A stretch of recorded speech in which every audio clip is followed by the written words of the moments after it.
if I was to play, you know, I guess the Darwinist position, or the devil's advocate here, and I was to say, "Oh, Doug, this sounds really good, and I can understand where you're coming from, but why don't I have bulletproof skin?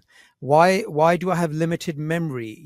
Design isn't perfect according to my understanding, and humans die eventually, and they don't live on forever. We have birth defects, and they try and just use perfection as an argument against design, and make all these sort of bad design arguments. What would your response be? Because that's a pretty common sort of Yeah. contention.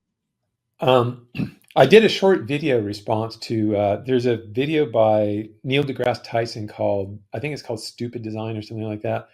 And I did like a 5-minute video response to that. But it's interesting because there's two different ways you can go on this, or two different dysteleology kind of arguments.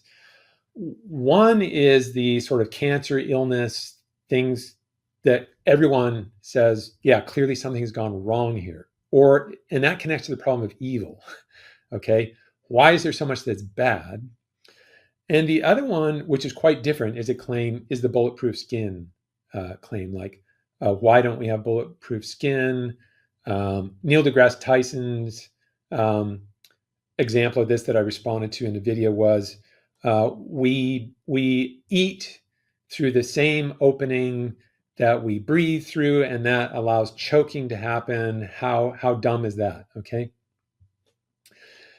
You have to answer these in two very different ways, and you can't really. I think, as a theist, as a Christian, I don't think you can answer the cancer, evil, bad thing without doing theology. Okay. And there is a theology of this. So the people who say there is no, that this hasn't been treated, it has been treated at length. There's a book in the Bible called the Book of Job, which is talking about this, but there's a lot of deep thinking on this. If I were to give a very quick answer to someone who's say an atheist, and simply trots out the argument, if you believe in a God who's all powerful and all good, how could there be evil? My quick answer would be, in the end, there can't be evil, but this isn't the end. Okay, so that would be my answer. So that's how you resolve that problem. But the other problem, why don't we have bulletproof skin, or why do we have why are we eating through the same opening that we're breathing through? Those are shown to be silly arguments if you just kind of unpack what would bulletproof skin look like. And so if you say, well, bulletproof skin, you're going to imagine like plates of metal or something. Can you think of things that would be awkward if you walked around with plates of metal all around your body? Are there, in other words, they end up being silly arguments. If you want bulletproof skin, you're going to give up something that might be really important about skin, because there are times that you want to feel things with your skin, and that requires skin to be something other than bulletproof.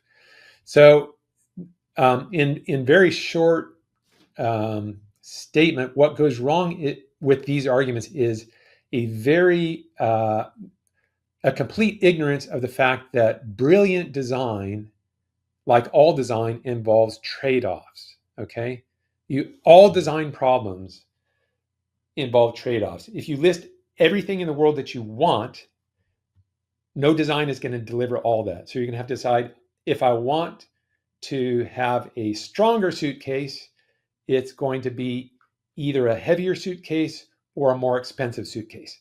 And you can't have the cheapest suitcase and the lightest suitcase be the strongest suitcase. You just can't. They live in different quadrants of this space that you have to explore. So design is always about doing a very good job of finding the sweet spot that delivers what you want, um, by making these compromises very carefully and very brilliantly. And so my answer to deGrasse Tyson's notion of the mouth being a poor design is, well, look what we're doing right now. Right now, I am speaking, and in speaking, I'm using my lips, my tongue, my palate, and my teeth.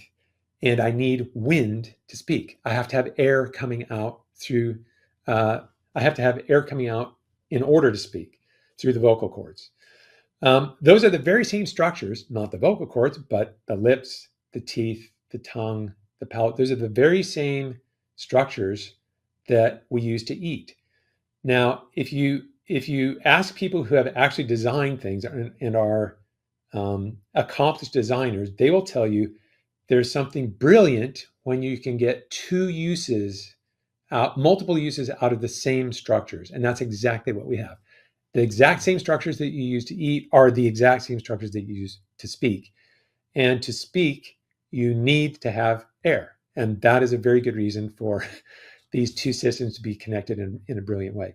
It's also goofy because although, yes, choking is a possibility, there's so many things in life that something good that you have can also get you in trouble. And I don't know if I mentioned this in that video, but one of the most profound ones for humans is intelligence. And the depth with which humans experience emotion and intelligence can be the best of humanity, and it can be the worst, and it can be our downfall. So depression and all kinds of mental illness come because we are mental creatures. So would you say we shouldn't be mental creatures? Because it's like seeing a downside, but ignoring the upside. So that's, again, I hope I touched on the two things. The one thing, the problem of evil, it has been dealt with in depth, and anyone who ignores that has not done their homework.